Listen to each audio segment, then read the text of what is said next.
They banned her from the Navy Yard, branded her a disgrace, erased her legacy, and cast her out like she never existed.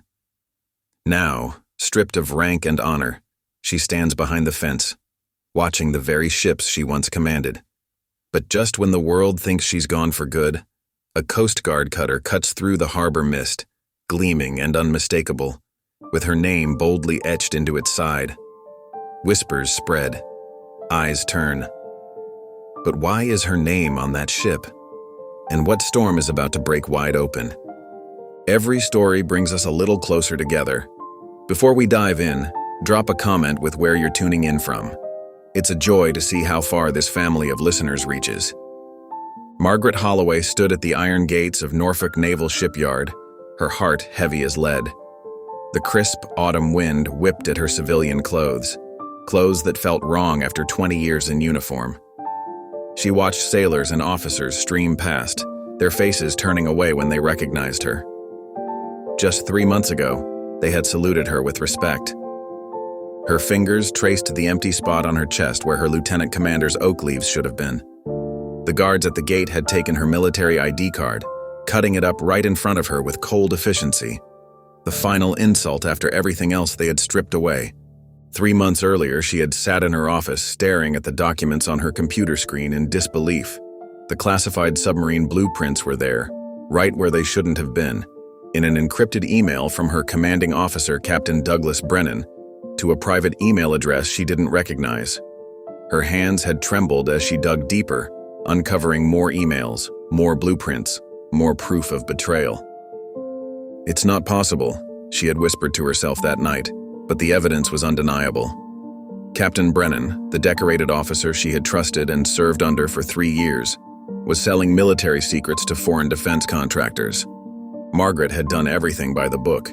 She gathered her evidence carefully, documented everything, and reported it through proper channels. She could still picture Brennan's face when the investigators first approached him, that flash of rage beneath his polished exterior before his political smile took over. "Lieutenant Commander Holloway has quite an imagination," he had said smoothly to the investigators. "Though I worry about her stability lately.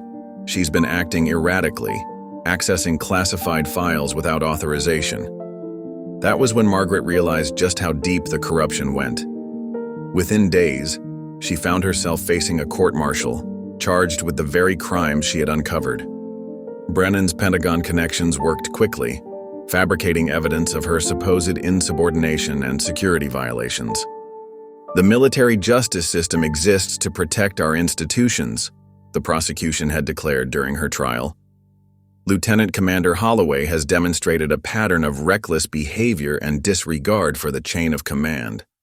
She had sat there, ramrod straight in her dress blues, listening as they twisted every fact, distorted every truth. Her own lawyer seemed more interested in negotiating a plea deal than fighting the charges.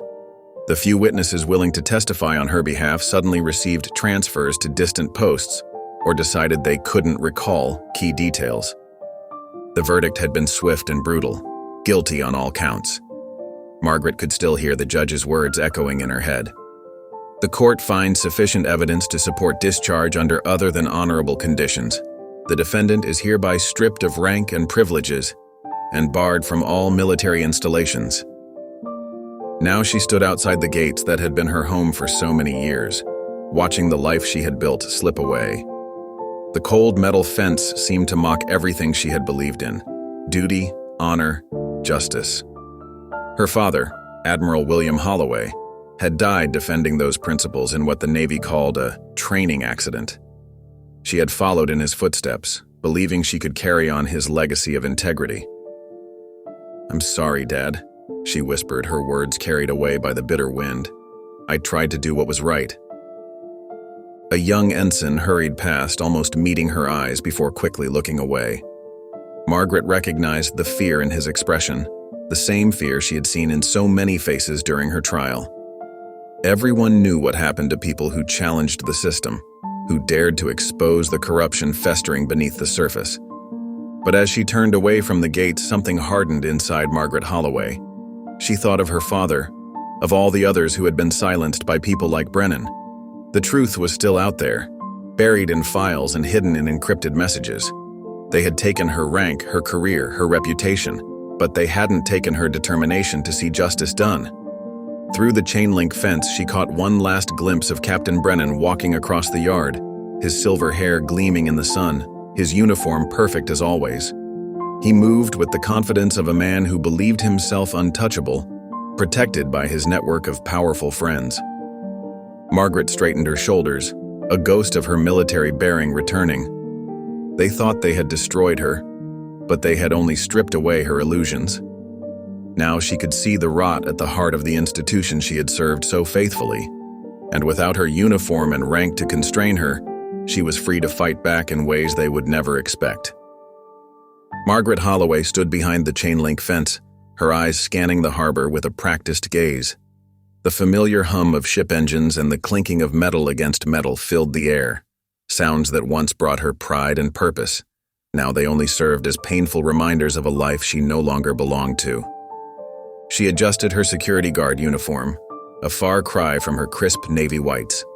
The polyester fabric itched against her skin, and the badge pinned to her chest felt like a mockery. Harbor Security, it read in bold letters as if to underline how far she had fallen. She watched the ships she once commanded sail by, their sleek hulls gliding through the water with ease. Each vessel represented a piece of her past, a chapter in a story that had been abruptly closed. Margaret's savings had dwindled to nothing, swallowed up by legal fees and living expenses. She had sold her car and moved into a tiny apartment that smelled of mold and stale coffee. The walls were thin, and she could hear her neighbors arguing through the night. It was a far cry from the comfortable quarters she once enjoyed on base. Her thoughts were interrupted by the sound of approaching footsteps. She turned to see Tommy Holloway, her younger brother, walking toward her with a toolbox in hand. Tommy was in his early 30s, with calloused hands and the same determined eyes as Margaret. He wore his Coast Guard mechanic's uniform with pride, but there was a softness in his expression as he looked at his sister. "Hey sis," Tommy said, giving her a small smile.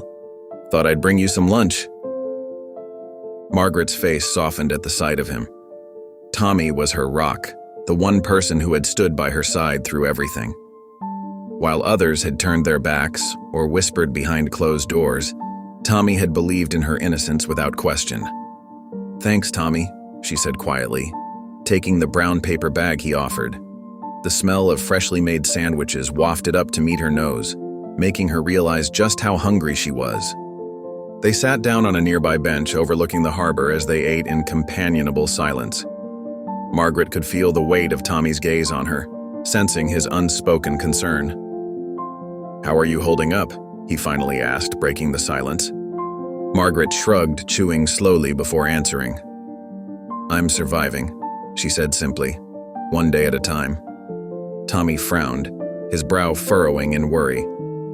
"You shouldn't have to just survive," he said firmly. "You deserve better than this." Margaret looked down at her sandwich, suddenly finding it hard to meet his eyes. "I don't know what I deserve anymore," she admitted softly. Tommy reached out and placed a hand on hers, his grip warm and reassuring. "You deserve justice," he said with conviction. "And we're going to get it." Margaret wanted to believe him, but bitterness had taken root deep within her heart. Every day felt like an uphill battle against an invisible enemy. She had been betrayed by people she trusted, stripped of everything that mattered to her. As they sat there in silence again, Margaret's mind drifted back to the courtroom where Brennan had smiled smugly as the verdict was read out loud. The memory filled her with a fresh wave of anger and frustration. "I hate him," she whispered fiercely. "I hate what he's done to me." Tommy squeezed her hand gently. "I know," he said softly, "but don't let that hatred consume you." Margaret looked at him then, seeing the earnest concern in his eyes. He had always been able to see through her walls and reach the part of her that still cared about right and wrong. "I just feel so lost," she admitted quietly. Tommy nodded understandingly. "We'll find our way out of this," he promised. Together. Their bond was unbreakable despite everything that had happened, forged through shared loss and unwavering loyalty. The next few days passed in a blur for Margaret, shifts at work blending together into an endless monotony, broken only by brief visits from Tommy or stolen moments spent poring over old case files late into the night. One afternoon, during another dreary shift at work when rain poured down relentlessly from gray skies above, soaking everything around them, Margaret found herself standing alone near one sectioned-off area, along dockside fences where rusting metal containers lay stacked haphazardly against each other, like forgotten relics from some distant past era, long gone by now. Her thoughts were interrupted once again when another familiar face appeared before hers. Ensign Ryan Harper, one among few who dared still acknowledge existence despite risks involved doing so. "Lieutenant Commander Holloway?" Ryan greeted tentatively under dripping hood, pulled low overhead, while raindrops trickled down onto shoulders soaking wet already. "Just Margaret now," came curt reply, tinged slightly bitterness masking underlying sadness felt deeply within heart.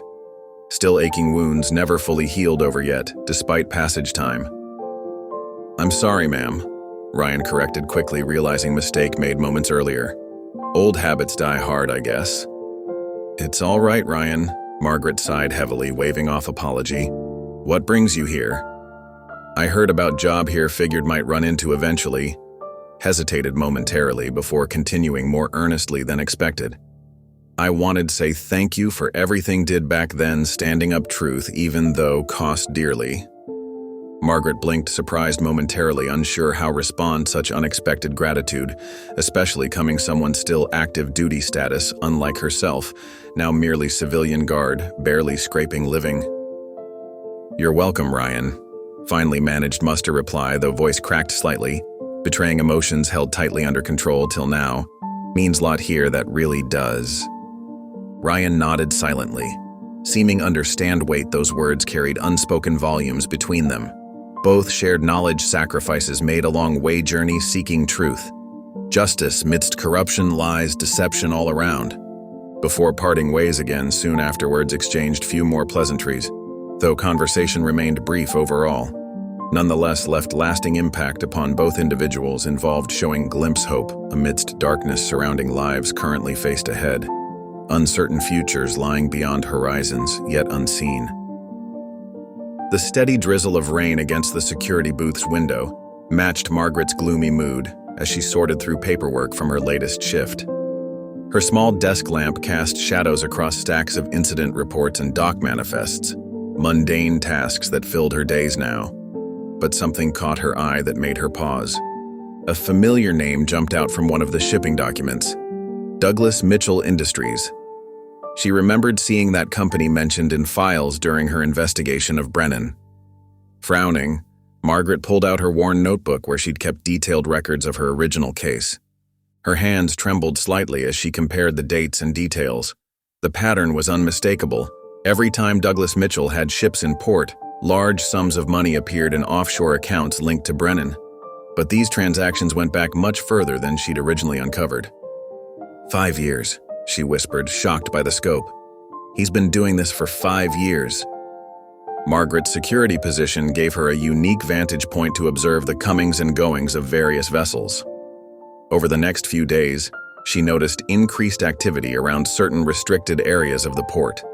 Military personnel she didn't recognize were meeting with civilian contractors at odd hours.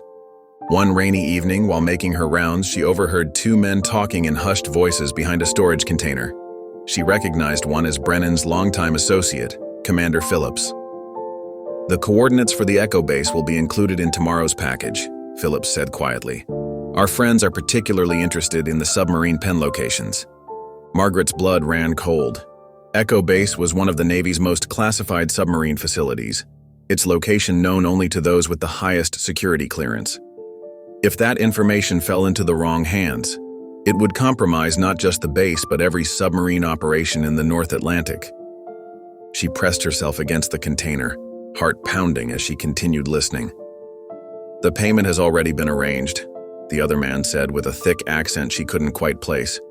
"Same channel as before."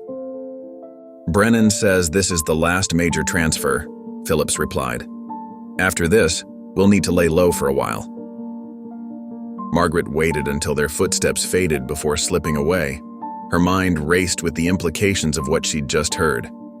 This wasn't just about selling ship blueprints anymore. This was espionage that could endanger thousands of lives and compromise national security. Back in her tiny apartment, Margaret spread out all her evidence on her kitchen table. Years of transactions, shipping manifests, overheard conversations. It painted a picture far darker than she'd imagined. Brennan hadn't just betrayed his uniform, he'd built an entire network dedicated to selling military secrets. She picked up her phone to call Tommy, then hesitated. Getting involved again could cost her what little she had left. Her security job, her freedom, everything would be at risk. The smart move would be to walk away to protect herself. But her father's voice echoed in her memory. The right thing and the easy thing are rarely the same thing, Margaret. Her hands shook as she dialed Tommy's number. He answered on the second ring. "Tommy, I need you to come over," she said quietly, "and bring your laptop. There's something you need to see." An hour later, Tommy sat at her kitchen table, his face growing more serious as she laid out everything she'd discovered. The rain outside had grown heavier, drumming against the windows like an ominous countdown. "This is bigger than we thought," Tommy said, studying the documents spread before them. "Way bigger." Margaret nodded grimly. "The Echo base coordinates are being handed over tomorrow. Once those are gone, there's no taking them back." "What are you thinking of doing?" Tommy asked, though his expression suggested he already knew the answer. Margaret stood by her window, watching raindrops trace patterns on the glass. "I can't walk away from this," she said finally. "Not when I know what's at stake." "They destroyed your career last time," Tommy reminded her gently. "This time they might do worse." "I know." Margaret turned to face her brother. "But this isn't about me anymore. It's not about revenge or clearing my name. If those coordinates get into the wrong hands, people will die. Our people. I took an oath to protect them, Tommy. That didn't end when they took my uniform." Tommy was quiet for a long moment, then stood and placed a hand on her shoulder. "Whatever you decide to do," he said firmly, "I'm with you." Margaret felt tears prick at her eyes, but she blinked them back. There would be time for emotions later. Right now, she needed to think clearly, to plan carefully. The exchange was happening tomorrow, and she had only one chance to get this right. She looked down at her father's old watch on her wrist, remembering the day he'd given it to her when she graduated from the Naval Academy. What would he think if he could see her now?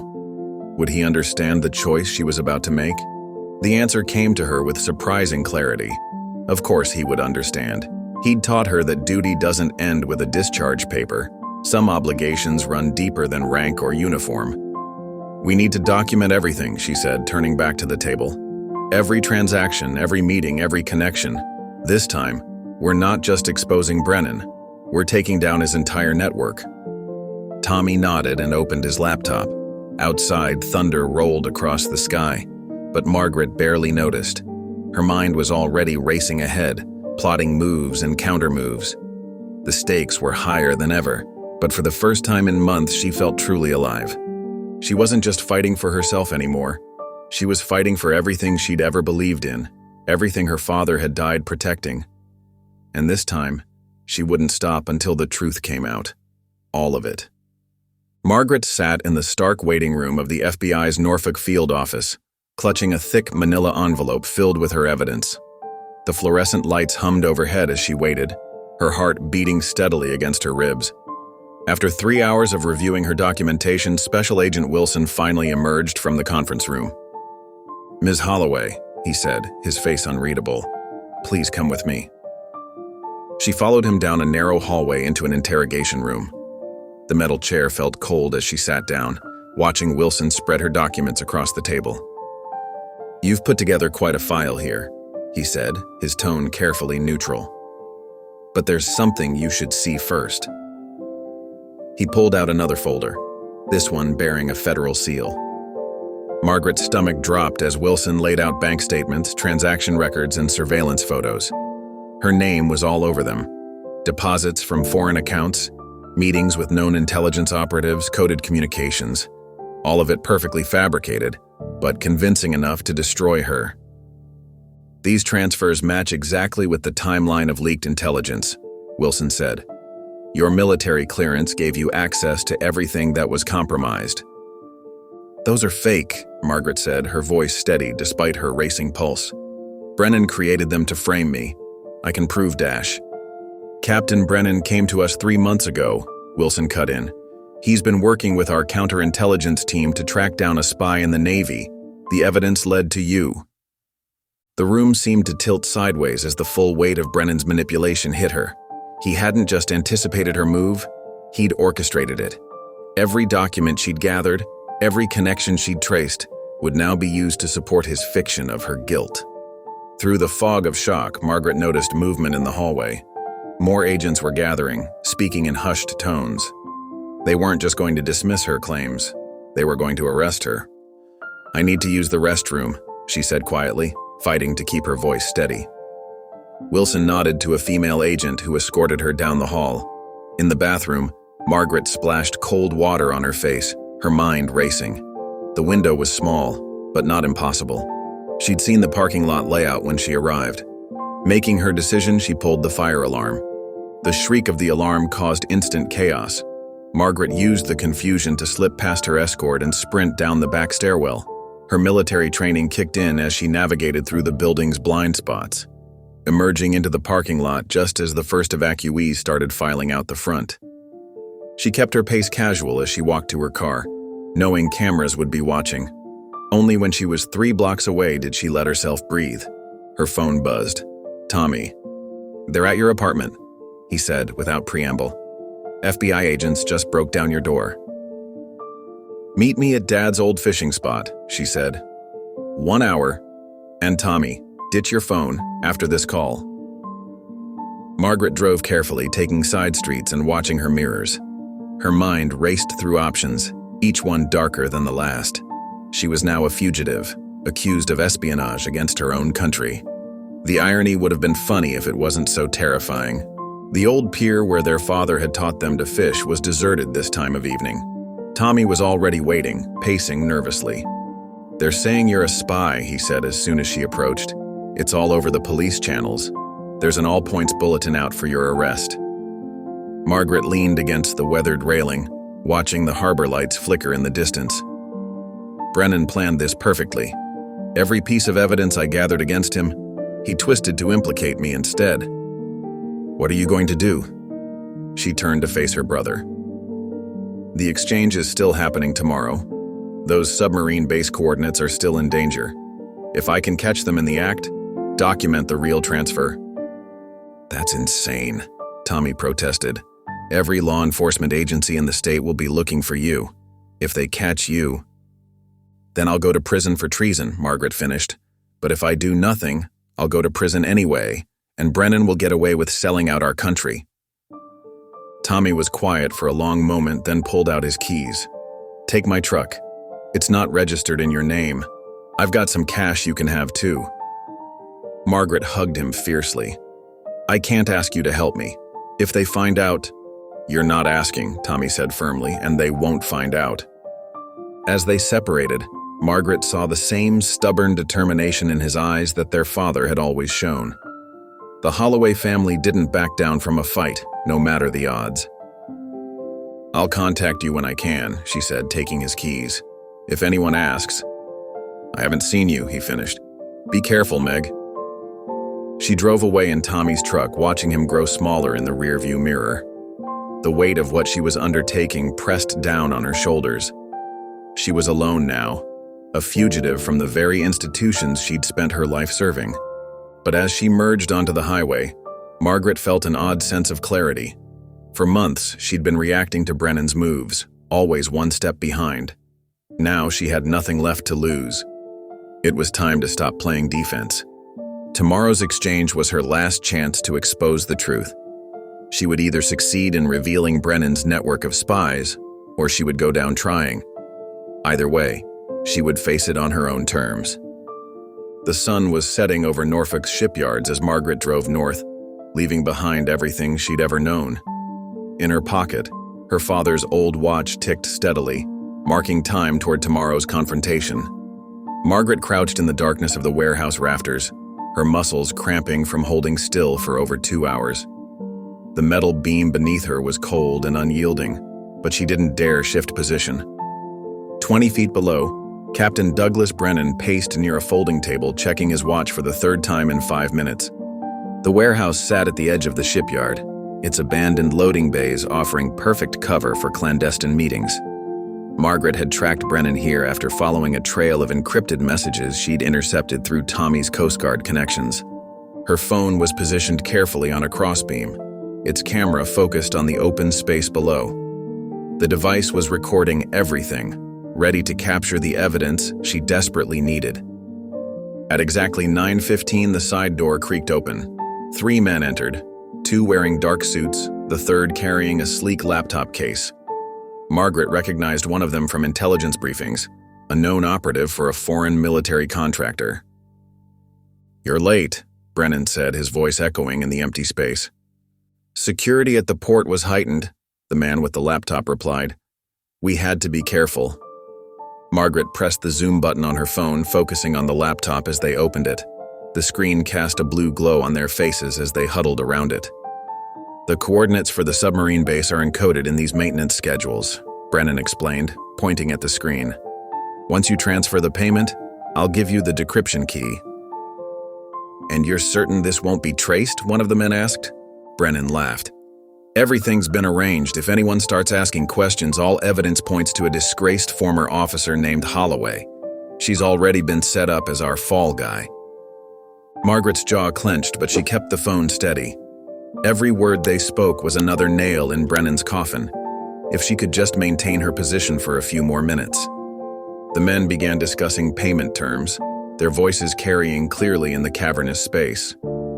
Margaret allowed herself a small smile. The recording would be irrefutable proof of Brennan's treachery. Then disaster struck. A piece of rusted metal, weakened by years of neglect, broke free from the beam beside her. Margaret grabbed for it, but the debris clattered down through the rafters, landing with a thunderous crash on the concrete floor. All 4 men below jerked their heads up, hands reaching for weapons. "Someone's here," one of the suited men shouted. Margaret snatched her phone and scrambled across the beam as flashlight beams cut through the darkness. A gunshot cracked, sending sparks flying from the metal beside her. She reached the catwalk that ran along the warehouse wall and sprinted toward the fire escape. Behind her, boots pounded on metal stairs as her pursuers gave chase. Margaret burst through the fire escape door onto the roof. The cool night air hit her face as she ran, leaping across a narrow gap to the adjacent building. Her military training took over, each movement precise despite her pounding heart. More gunshots rang out. Margaret ducked behind a ventilation unit, then darted toward the building's edge. A metal ladder led down to a maze of shipping containers stacked 3 high. She climbed down quickly, dropping the last 10 feet to land in a crouch. The impact sent pain shooting through her legs, but she forced herself to keep moving. Voices shouted from above. Margaret weaved through the containers, using their layout to break line of sight with her pursuers. She could hear them coordinating, trying to cut off her escape routes. A bullet pinged off a container near her head. Margaret dove between 2 stacks, rolling to her feet. She was close to the warehouse now. If she could circle back, she might reach her car. But as she rounded the corner, she saw sparks spraying from a damaged electrical box on the warehouse wall, hit by a stray bullet during the chase. The sparks caught a pile of old wooden pallets, and flames began spreading rapidly. The fire cast wild shadows as it grew, consuming the dry wood and reaching for the warehouse walls. Margaret changed direction, knowing the blaze would draw emergency responders within minutes. She heard cursing behind her as her pursuers noticed the fire. The distraction gave her the opening she needed. Margaret sprinted toward the perimeter fence, her lungs burning. The chain-link barrier loomed ahead. Margaret didn't slow down. She hit the fence at full speed, scaling it with practiced efficiency. As she dropped to the other side, she heard sirens in the distance. She ran 3 more blocks before allowing herself to slow down, every muscle trembling with exhaustion. In her pocket, her phone felt like it weighed 100 pounds, but its precious recording was intact. Margaret ducked into an alley, checking the video with shaking hands. The entire exchange was there, clear as day. Brennan, the foreign operatives, the classified coordinates, everything. She quickly sent copies to 3 different secure email accounts, ensuring the evidence couldn't be destroyed. Fire truck sirens wailed nearby as smoke rose from the warehouse district. Margaret caught her breath, knowing she needed to move before the area was swarming with first responders. She had her proof now, but she was also in more danger than ever. Brennan and his conspirators had seen her, and they knew she had evidence that could destroy them. The chase tonight was just the beginning. Margaret's hands trembled as she inserted the key into her father's old sea chest. After the warehouse chase, she'd retreated to Tommy's garage where they kept their father's belongings. The musty oak box had sat untouched for 20 years, a painful reminder of Admiral William Holloway's tragic death during a routine training exercise. "You sure you want to do this?" Tommy asked, his voice gentle.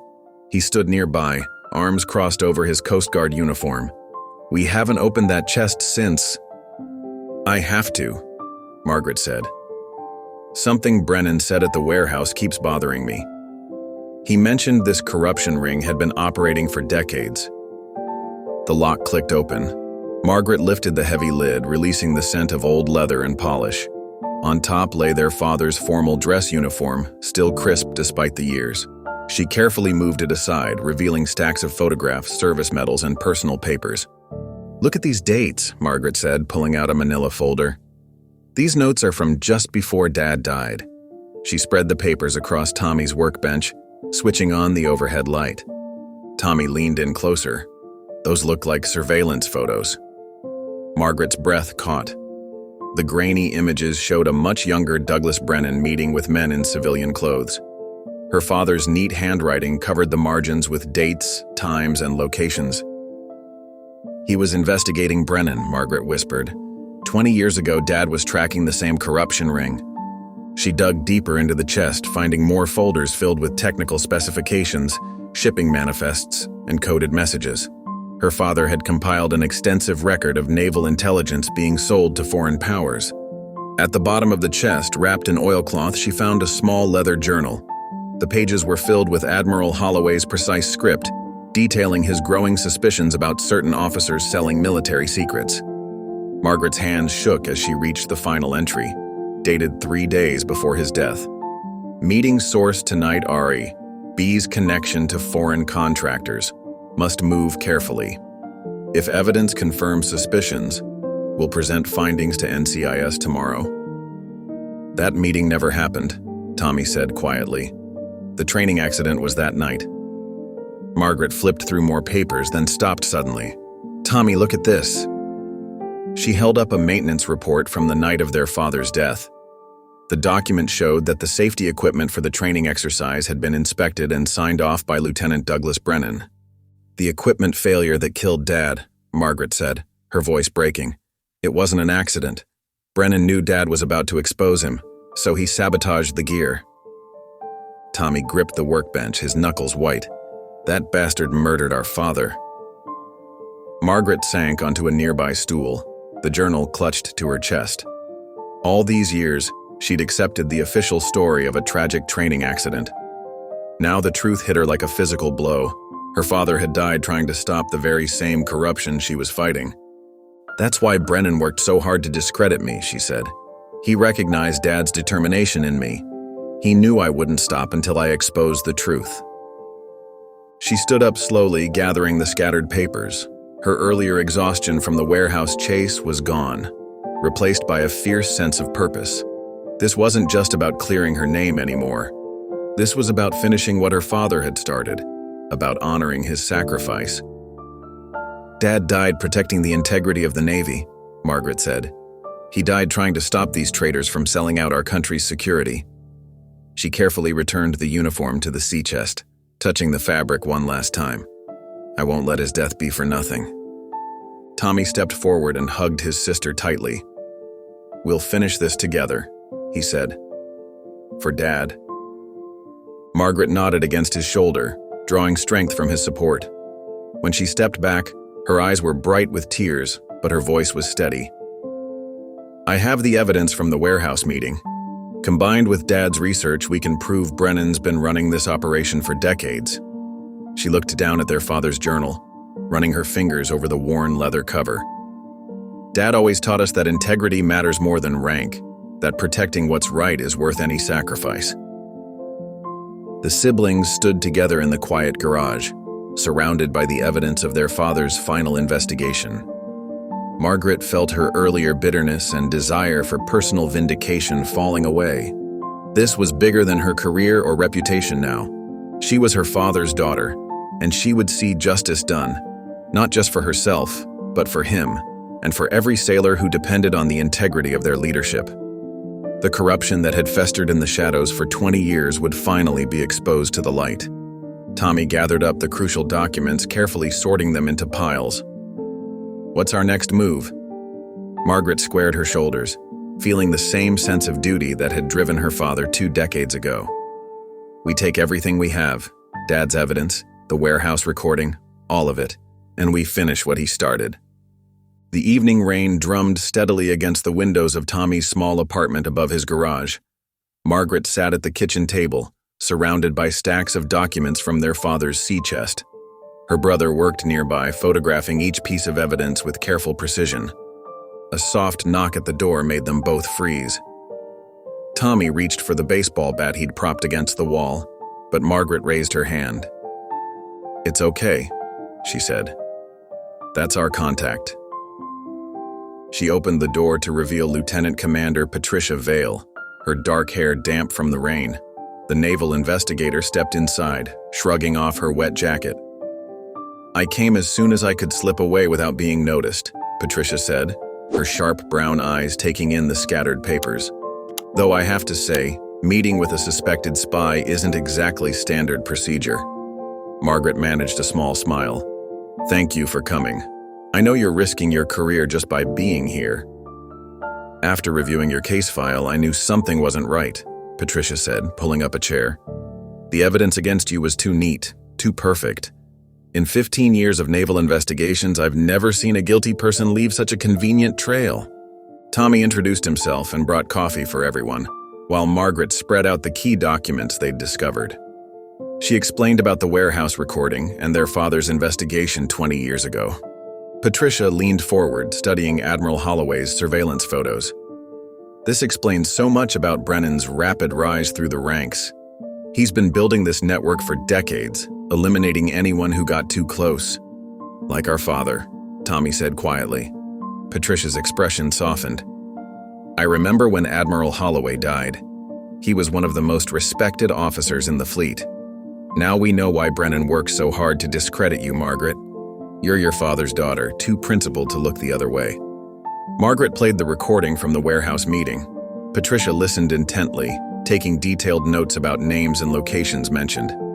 "This is damning evidence," she said when it finished. "But Brennan's already framed you as the spy. We need to be strategic about how we use it." "That's why we need your help," Margaret said. "You know the current security protocols, the weak points in the system. We have to find a way to expose the truth that Brennan can't block or discredit." Patricia pulled out her laptop and began typing. "Brennan's gotten sloppy over the years, too confident in his control. The next major security inspection is scheduled for next week. Every high-level system will be audited." "Perfect timing to plant evidence," and Tommy suggested. "Better," Patricia said. "It's our chance to catch him in the act. The inspection team will need to verify all classified communications. If we can prove he's been using naval systems to contact his buyers." Margaret nodded, feeling a spark of hope for the first time in months. "He won't be expecting scrutiny from within the system. He's too focused on discrediting me." "I can modify the inspection protocols," Patricia said. "Make sure certain systems get extra attention. Tommy, that's where your technical expertise comes in. We need to know exactly what to look for." Tommy pulled out his tablet, showing them detailed schematics of the naval communication systems. "These are the back doors someone would use to transmit classified data. Dad's notes show Brennan was using similar methods 20 years ago. They worked through the night, building their strategy. Patricia's investigative experience helped them anticipate potential obstacles, while Tommy's technical knowledge showed them how to gather irrefutable proof." Margaret felt her military training kicking in as they developed contingency plans and backup protocols. "We'll need to move fast once we start," Patricia warned. "Brennan has allies throughout the chain of command. The moment he suspects something's wrong, he'll try to shut down the inspection. "What about the FBI?" Tommy asked. "They're still looking for Margaret." "Leave that to me," Patricia said. "I have contacts in the federal task force. Once we have solid evidence, I can make sure it reaches the right people." Margaret studied their timeline, seeing how all the pieces fit together. "This isn't just about exposing Brennan anymore," she said. "This is about protecting everything the Navy stands for. My father gave his life trying to stop this corruption. Now we have a chance to finish what he started." Patricia reached across the table and squeezed Margaret's hand. "You're not alone in this fight anymore. We'll make sure justice is served, for you and your father." Tommy began carefully packing up the evidence, securing it in waterproof containers. "We should move all this to a safer location. My garage is too obvious if they come looking." "I have a secure storage unit," Patricia offered. "It's under a different name, off any official records." As they worked together to protect the crucial documents, Margaret felt something shift inside her. The crushing weight of isolation she'd carried since her court-martial began to lift. Here in this small apartment, she'd found allies who believed in her, who were willing to risk everything for the truth. Patricia checked her watch. "I need to head back before anyone notices I'm gone. I'll start laying the groundwork for the inspection tomorrow." "Be careful," Margaret said. "Brennan's already shown what he'll do to protect himself." "Don't worry about me," Patricia smiled. "I've spent my career investigating corruption. I know how to cover my tracks." They exchanged secure contact protocols that Tommy had set up, ensuring they could communicate safely. As Patricia prepared to leave, she turned to Margaret one last time. "Your father would be proud," she said softly. "Not everyone has the courage to stand up for what's right, especially when it costs them everything." After Patricia left, Tommy and Margaret sat in comfortable silence, listening to the rain. The path ahead was dangerous, but for the first time since her disgrace, Margaret felt ready to face it. She had her brother's steadfast support, Patricia's inside knowledge, and their father's legacy to guide them. Together, they would expose the truth that had remained hidden for 20 years. Justice was finally within reach. The fluorescent lights hummed softly in Patricia's office as she typed the last details of their fabricated weapons shipment into the classified naval database. Margaret and Tommy watched from behind her desk, their faces reflected in the computer screen. "Everything has to look completely legitimate," Patricia said, her fingers moving swiftly across the keyboard. "Brennan's been doing this long enough to spot obvious fakes." Tommy leaned forward, checking the technical specifications. "The serial numbers match our existing inventory systems. Even the shipping manifests look authentic." Margaret studied the false intelligence they'd created. Details of a supposedly secret shipment of advanced missile guidance systems to a naval base in the Pacific. The information was carefully crafted to be valuable enough to tempt Brennan, but not so sensitive that it would cause real damage if leaked. "Now we wait," Margaret said, straightening up. "Brennan checks these logs every morning. Once he sees this, he'll move quickly to capitalize on it." Patricia secured her computer and gathered her things. "I've arranged for the security cameras in Section 4B to be down for maintenance tomorrow night. That's where he usually makes his calls to his foreign contacts." They left the office separately, using different exits to avoid being seen together. Margaret walked through the chilly evening air to her designated surveillance position, an abandoned office building overlooking the naval yard. Tommy had already set up their monitoring equipment inside. "All frequencies are scanning," he reported as she entered. "If Brennan makes any unauthorized transmissions, we'll catch them." Hours passed slowly as they watched and waited. Margaret paced the empty room, her mind racing through all the ways their plan could go wrong.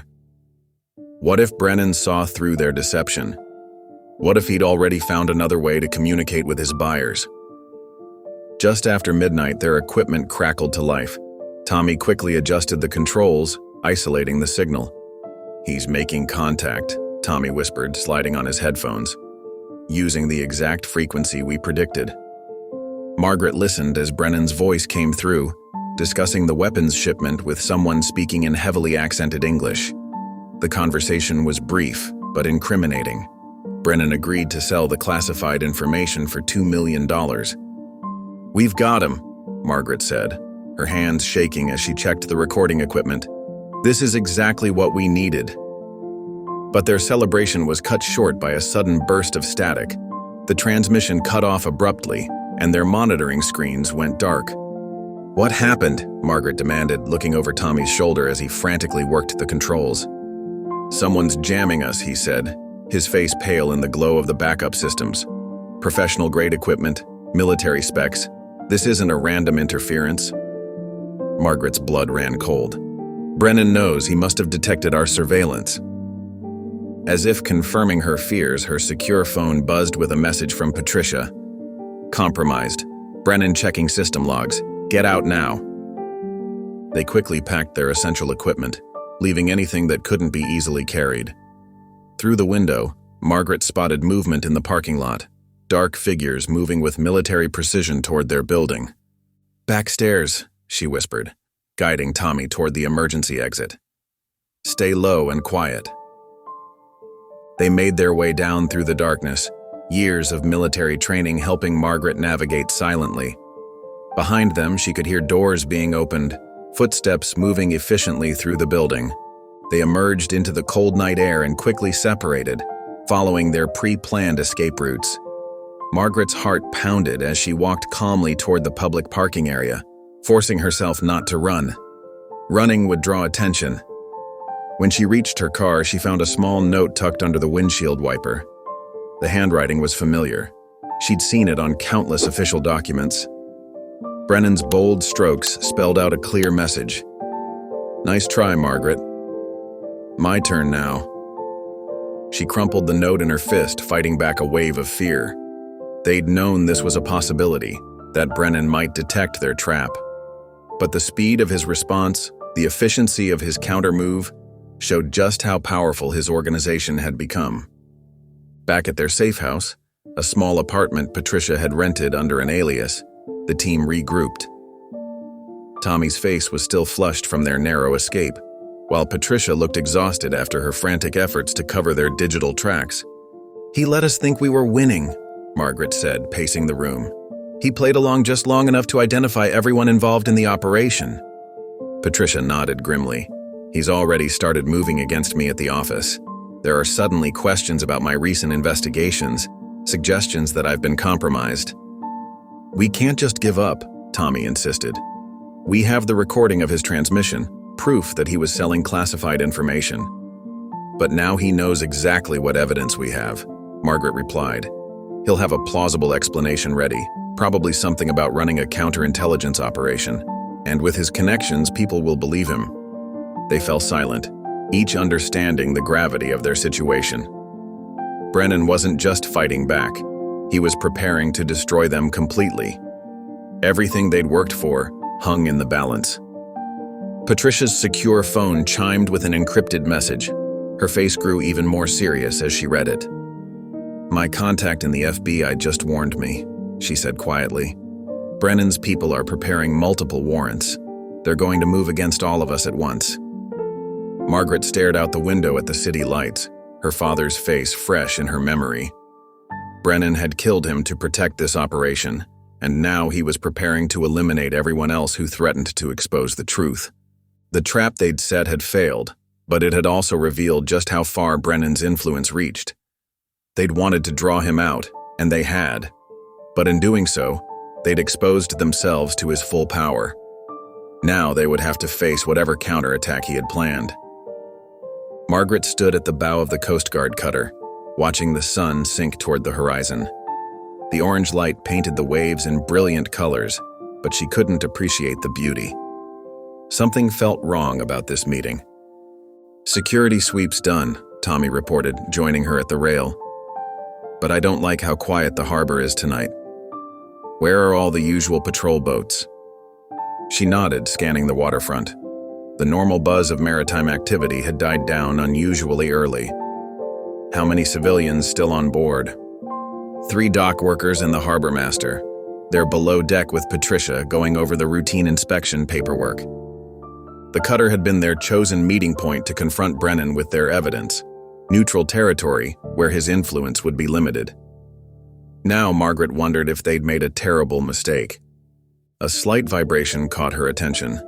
Years of naval experience had taught her every normal sound and sensation of a ship at rest. This tremor was different. "Tommy, check the engine room," she ordered, already moving toward the bridge. "Something's not right." Before he could respond, a flash of movement on the pier caught her eye. Dark figures were emerging from behind shipping containers, moving with military precision. The last rays of sunlight glinted off weapon barrels. "Everybody down!" Margaret shouted, diving for cover as the first shots rang out. Bullets pinged off the metal hull, shattering windows and sending glass raining onto the deck. Tommy scrambled behind a storage locker, pulling out his service weapon. Multiple shooters, both sides of the pier. Patricia's voice crackled over their radio. "Engine room's been sabotaged. Main power's going down, and someone rigged the fuel lines. We've got maybe 15 minutes before this whole ship goes up." Margaret's mind raced. They were sitting ducks here with civilians trapped on a floating bomb. Through the chaos, she spotted a familiar figure walking calmly down the pier. "Brennan," she growled, watching him direct his mercenaries with casual confidence. He'd planned this perfectly. Eliminate all witnesses in what would look like a tragic accident at sea. "Patricia, get those civilians to the life rafts on the port side," Margaret commanded. "Tommy, covering fire on my mark. We need to buy them time to evacuate." She counted 3 seconds, then nodded to Tommy.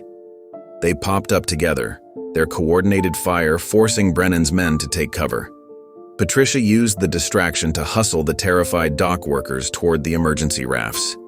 The ship's emergency lights flickered as backup power kicked in. The vibration from the sabotaged engines grew stronger, and Margaret could smell fuel fumes drifting up from below. "2 rafts away," Patricia reported. "But we've got more company. Armed boat approaching from the starboard side." Margaret ran to the bridge, staying low. Through the shattered windows, she saw a sleek black vessel cutting through the water. More mercenaries were preparing to board. "Tommy, get to the starboard gun mount," she ordered. "Don't let that boat dock." She grabbed the ship's controls, thankful that the backup power still gave her limited maneuverability. Using every bit of her naval training, she turned the cutter's bow toward the approaching threat. The attacking boat swerved to avoid collision, disrupting their boarding attempt. Tommy's accurate fire from the gun mount forced them to retreat further. But the victory was short-lived. Smoke began pouring from the engine room vents, and the ship's deck plates grew hot under their feet. "Time's running out," Patricia shouted. "Fuel temperature's critical." Margaret keyed her radio. "Everyone topside. We're abandoning ship." They regrouped at the stern, where one life raft remained. Brennan's men had them pinned down with steady fire from the pier. The sabotaged engines roared below, growing louder by the second. "I'll draw their fire," Margaret said, checking her ammunition. "When I give the signal, get to that raft." "We're not leaving you," Tommy protested, but she cut him off. "That's an order. This isn't about me anymore, it's about exposing the truth. You have the evidence. Make sure it gets to the right people." Before they could argue further, an explosion rocked the ship. The engine room's bulkhead had breached, sending burning fuel spilling into the hold. They had minutes, maybe seconds, before the whole vessel went up. Margaret stepped out from cover, firing rapidly at the pier. "Now! Go!" Tommy and Patricia ran for the life raft as she provided covering fire. She glimpsed Brennan watching from the pier, his face illuminated by the growing flames. Even at this distance, she could see his satisfied smile. Another explosion thundered through the ship. The deck buckled beneath her feet as the fire reached the main fuel tanks. Heat seared her back as she kept firing, keeping the mercenaries pinned while her team launched the raft. The cutter was dying beneath her, listing heavily to port as compartments flooded. Smoke and flames made it almost impossible to see. But through the chaos, she heard Tommy calling her name from the water. She turned to run for the rail, knowing seconds could mean the difference between survival and disaster.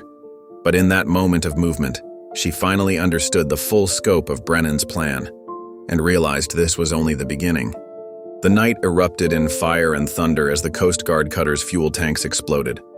The shockwave threw Margaret off her feet as flames reached for the sky, turning the peaceful harbor into an inferno.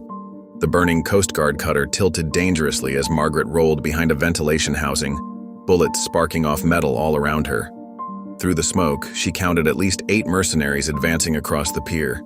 2 more boats were approaching from different directions, their engines growling in the darkness. "Tommy, target that speedboat coming in from the north," she shouted into her radio.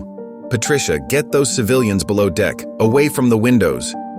Her brother's precise shots from the mounted gun forced the approaching vessel to veer sharply, disrupting their planned assault.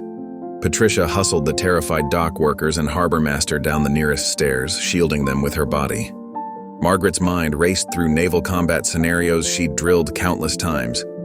The cutter's position left them exposed on 3 sides, but also gave them a tactical advantage, if she could exploit it properly. "Patricia, get to the engine room and seal all watertight doors except our escape route." She keyed her radio again. "Tommy, I need suppressing fire on those pier positions. 3-second bursts. Conserve ammunition." Racing to the bridge, Margaret grabbed the controls. The backup power systems were still functioning, giving her limited maneuverability. She spun the wheel hard, using the current to swing the cutter's stern toward the pier. The move presented a smaller target profile while bringing more of their defensive weapons to bear. A burst of gunfire shattered the bridge windows. Margaret dropped to her knees but maintained her grip on the controls. Glass rained down as she completed the turn, positioning the ship perfectly. "All hands brace for impact," she warned, then gunned the engines. The cutter's wake swamped the nearest enemy boat, sending the mercenaries scrambling for handholds as their vessel pitched violently. Tommy whooped over the radio. "Beautiful move, sis, that's the Margaret I remember." But there was no time to celebrate. More attackers were rappelling down from the pier onto their deck. Margaret drew her sidearm and moved to defend the bridge access. Her first 2 shots dropped a mercenary trying to breach the door. Patricia's voice crackled through the radio. "Multiple hostiles attempting to enter through the cargo hold. We need backup." "Tommy, get down there and help Patricia protect those civilians," Margaret ordered. "I'll hold the bridge." The firefight intensified as Brennan's men coordinated their assault. Margaret's naval combat training took over completely. She anticipated their movements, using her knowledge of ship architecture to maintain defensive positions while conserving ammunition. When 2 mercenaries tried flanking her position, she used the ship's fire suppression system to flood the corridor with foam, making the deck treacherously slippery. Their loss of footing gave her the seconds needed to neutralize the threat. Below decks, she heard Tommy and Patricia working seamlessly together to repel boarders. Her brother's mechanical expertise let him seal access points, while Patricia's investigative instincts helped predict the attackers' next moves. But the mercenaries were highly trained professionals, and they had numbers on their side. Gradually, they pushed Margaret back from the bridge. Every position she defended became harder to hold. "They're herding us into a kill zone," she realized, recognizing the tactical pattern. Through the smoke, she spotted more boats approaching. "Everyone fall back to position, Charlie. Execute Emergency Protocol 3. It was a standard naval defensive formation she'd drilled into Tommy and Patricia during their planning sessions. They quickly regrouped at the ship's center, establishing overlapping fields of fire while protecting the civilians in their care. Margaret took command of the defensive position, directing her small team with hand signals and short commands. Her tactical mind processed every threat, every angle of attack, every potential weakness in their position. When the mercenaries rushed their position from multiple directions, she was ready. "Tommy, 2 o'clock high. Patricia, cover our 6. Her own fire scythed through the smoke, driving back attackers attempting to outflank them. A mercenary's grenade bounced nearby. Without hesitation, Margaret kicked it into an empty storage compartment and slammed the hatch, muffling the explosion. The move saved several lives but cost them vital cover as shrapnel shredded their defensive position. "We're running out of options here," Tommy shouted, ducking as bullets chewed through the bulkhead above his head. Margaret's mind raced. Their ammunition was running low and the mercenaries were pressing harder. She could see Brennan on the pier, calmly directing more forces into position. This was the kind of impossible situation she'd faced in combat simulations, but now it was terrifyingly real. "Patricia, status on the civilians?" she called out, reloading her weapon with practiced efficiency. "Scared but unharmed. We've got them in the protected compartment." Another wave of attackers surged forward. Margaret met them with precise fire, her movements fluid and confident despite the chaos. Years of training and combat drills guided every action, every decision. She caught glimpses of Tommy and Patricia fighting alongside her, her brother's steady hands never wavering, the investigator showing surprising combat skill. They trusted her leadership completely, following her commands without hesitation. But the mercenaries were professionals, and they had virtually unlimited resources. For every attacker Margaret dropped, 2 more appeared through the smoke. Their defensive position was crumbling under the assault. "Margaret!" Tommy's warning came just as a flashbang grenade bounced into their position. She shielded her eyes but couldn't completely avoid the disorienting blast. Through ringing ears, she heard the mercenaries pressing their advantage. Still partially blinded, Margaret fired based purely on instinct and training. Her shots found targets even through the chaos. She felt Tommy and Patricia adjusting their positions to cover her as her vision slowly returned. The firefight reached a fever pitch. Bullets and grenades seemed to come from every direction. Margaret's world narrowed to the essentials of combat: aim, fire, move, protect. Her commands came automatically, positioning her small team to maximum effect against the overwhelming force. But even her tactical brilliance couldn't overcome the brutal math of combat. They were outnumbered, outgunned, and running out of both ammunition and options. The mercenaries were tightening the noose with cold, professional efficiency. Through the smoke and gunfire, Margaret caught Brennan's eye across the distance. His satisfied smile told her everything. He thought he had won. That this was the end of her career, her reputation, and quite possibly her life. But Margaret Holloway had never backed down from a fight, especially when the odds were impossible. She had sworn an oath to protect others, and she would honor that oath until her last breath. "Hold the line," she shouted to her team, her voice carrying the unshakable authority of a naval commander. "We're not done yet." Through the chaos of gunfire and explosions, Margaret spotted something that changed everything. The ship's emergency transponder was still intact. With trembling fingers, she keyed in the distress code she'd memorized years ago, praying the signal would reach friendly forces. "Keep them busy," she shouted to Tommy and Patricia. "Just give me 30 seconds. Her fingers flew over the keypad as she transmitted their coordinates and situation details.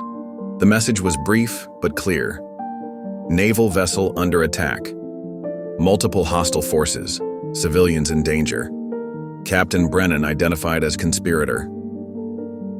Bullets pinged off the metal housing around her, but Margaret held steady. She had to get this message through. It was their last chance. Suddenly, the distinctive whoomp-whoomp of helicopter rotors cut through the firefight. 2 black shapes appeared through the smoke, moving with deadly precision. Navy SEALs fast roped onto the deck, their arrival catching Brennan's mercenaries completely off guard. "United States Navy, drop your weapons!" The commanding voice boomed across the water. The tide turned in seconds. The SEALs moved with practiced efficiency, neutralizing threats and securing positions. Margaret watched in relief as Brennan's mercenaries, faced with elite military operators, began throwing down their weapons. On the pier, Brennan turned to run but found his escape route blocked by more SEALs who had circled behind his position. Margaret saw the moment he realized it was over. His shoulders slumped, and the arrogant smile finally disappeared from his face. "Captain Douglas Brennan," a SEAL commander announced, "you are under arrest for treason, conspiracy, and attempted murder." As the SEALs secured the scene, Margaret checked on her team. Tommy had a graze wound on his arm, but was otherwise unhurt. Patricia was helping the civilians emerge from their shelter, all of them shaken but unharmed. "Commander Holloway," the SEAL team leader approached her. "We received your distress call along with some very interesting intelligence about Captain Brennan. Naval Criminal Investigative Service is on their way." Margaret nodded, exhaustion finally catching up with her. "Thank you for the quick response. There are civilians who need medical attention." The next few hours passed in a blur of activity. NCIS agents swarmed the scene, collecting evidence and taking statements. Medical teams treated the injured while military police secured the prisoners. Margaret watched as Brennan was led away in handcuffs, his face twisted with rage. He'd lost everything: his command, his freedom, and his criminal empire. As he passed her, she spoke quietly. "That was for my father." The investigation moved quickly. Margaret's evidence, combined with the attempted murder of federal witnesses, gave prosecutors everything they needed. Brennan's co-conspirators, facing lengthy prison terms, began turning on each other. 1 week later, Margaret sat in a conference room at Naval Command, listening as admirals detailed the full scope of the conspiracy. Brennan's network had compromised military installations across 3 continents. The damage would take years to repair. "Lieutenant Commander Holloway," Admiral Chen addressed her formally, "you've done your country and the Navy a great service. We'd like to offer you full reinstatement with a promotion to commander. Your record will be cleared completely." Margaret looked down at the official papers before her. Everything she'd fought for, her vindication in black and white. But something had changed inside her during this ordeal. "Thank you, sir," she said carefully, "but I believe I can serve better in a different capacity." The admirals exchanged glances. "What did you have in mind?" "I'd like to work with NCIS, sir. My experience could help prevent others from exploiting military security. And..." She paused, thinking of her father. "I want to protect the integrity of the service he died defending." Admiral Chen nodded slowly. "We can arrange that. Your unique perspective would be invaluable to their investigations." As Margaret left the building, she felt lighter than she had in months. The shadow of disgrace had lifted, replaced by a new sense of purpose. Tommy was waiting outside with Patricia. "So?" her brother asked anxiously. "What did they say?" Margaret smiled. "They offered me my command back." She held up a hand as Tommy started to congratulate her. "But I turned it down. I'm taking a position with NCIS instead." Tommy's eyes widened in surprise, then understanding dawned. "Dad would be proud," he said softly. Patricia stepped forward. "We could use someone with your skills. Someone who understands what we're fighting against." Margaret looked between them, her loyal brother and the investigator who'd risked everything to help her. She thought of her father, who had died trying to expose the truth, and of all the other service members who deserved better than corrupt leaders like Brennan. "The real work," she said, "is just beginning." The next day's headlines told the story. "Naval Conspiracy Exposed. Captain Faces Life Sentence." But for Margaret, the most important victory wasn't in the newspapers. It was in knowing she'd stayed true to her principles, honored her father's memory, and found a new way to serve. Brennan and his network would spend the rest of their lives in prison, but Margaret Holloway had found her freedom and her new mission. 3 months later, Margaret stood on the pier beside a gleaming white Coast Guard cutter, its fresh paint catching the morning sun. Her heart swelled as she read the name emblazoned on the hull: United States Coast Guard cutter William Holloway. The sight of her father's name, honored in such a permanent way, brought tears to her eyes. The transition from Navy to Coast Guard hadn't been easy, but it felt right. After the Brennan incident, the Coast Guard had recognized her potential and offered her a unique opportunity. They needed experienced commanders who understood both maritime operations and the importance of maintaining integrity in military service. Tommy approached, now wearing the Chief Petty Officer insignia of the ship's head engineer. "Everything's ready, sis. The engines are purring like kittens." "Just like Dad taught us," Margaret smiled, remembering their father's lessons about machinery and leadership. Patricia Vale joined them, her new Coast Guard uniform pressed and perfect. As executive officer, she'd transferred from naval investigation to join Margaret's crew, bringing her investigative skills and unwavering loyalty to their new mission. "Crews assembled in the mess hall," Patricia reported. "They're eager to hear from their new commanding officer." Margaret nodded, straightening her uniform. The weight of command felt different now, not a burden, but a responsibility she was proud to bear. As they walked through the ship's corridors, she noticed how the crew stood a little straighter, their faces showing respect rather than the fear Brennan had inspired. In the mess hall, 40 faces turned toward her. These weren't just crew members. They were people who had chosen to serve under her command, knowing her story and believing in her principles. "Good morning," Margaret began, her voice clear and confident. "Today marks the beginning of not just a new mission, but a new chapter in Coast Guard history. This vessel bears the name of a man who gave his life trying to protect the integrity of our armed forces. My father, William Holloway, believed that military service was about honor, truth, and protecting those who cannot protect themselves." She paused, looking at the faces before her. "That's exactly what we'll do. Whether we're conducting search and rescue operations, intercepting drug smugglers, or protecting our coastal waters, we'll do it with the highest standards of professionalism and integrity." The crew's attention was absolute, and Margaret felt the rightness of this moment. This was where she belonged. "I've learned that sometimes the hardest battles aren't fought against external enemies, but against corruption within our own ranks. Each of you has a duty not just to follow orders, but to ensure those orders serve the greater good. On this ship, we'll build the kind of unit my father would have been proud of, one where honor isn't just a word, but a way of life." After the briefing, Margaret headed to the bridge. Through the windows, she could see another figure approaching the ship, Lieutenant Commander James Cooper, a Coast Guard pilot she'd met during her transition training. Their friendship had blossomed quickly into something deeper, built on shared values and mutual respect. James had supported her throughout her training, understanding her initial hesitation to trust after everything she'd been through. His patience and genuine nature had helped heal the wounds of betrayal, showing her that authentic relationships were still possible. "Permission to come aboard, Captain?" James called up with a smile. "Granted," Margaret replied, unable to keep from smiling back. The engagement ring on her finger caught the sunlight, a simple band that represented so much more than just their upcoming wedding. It was a symbol of new beginnings, of trust restored. The bridge crew took their positions as Margaret prepared for their first departure. Tommy's voice came over the intercom from engineering, reporting all systems ready. Patricia stood at her station, reviewing their mission parameters.